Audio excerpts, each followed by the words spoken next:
अगर आप भी चाहते हैं कि डीजे बालकृष्ण म्यूजिक के ऑडियो वीडियो सबसे पहले आप तक पहुंचे, तो लाल बटन दबाकर चैनल को सब्सक्राइब जरूर कीजिए और हाँ, बेल आइकन को दबाना ना भूलें।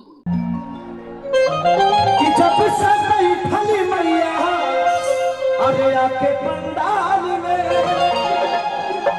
अच्छी पे के गुरुचा देखा बड़े प्यारे ना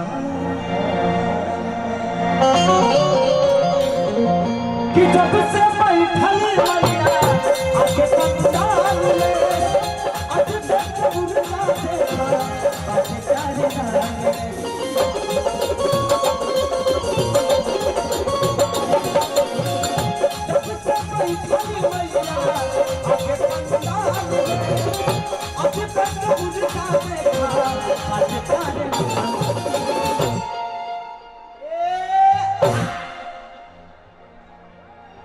खेसारी सभी कुछ पवन देवी भजन लगाई के माँ की बहुत बड़ा कृपा बा खेसरिया पर,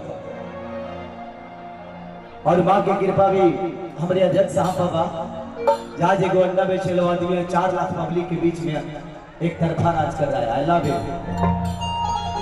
आज से आपको आदर्श माना मैंने, खेसारी लाल यादव के दिल में है।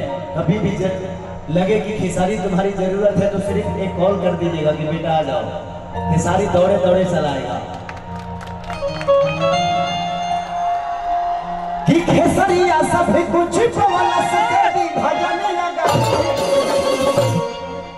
कि अच्छा पहले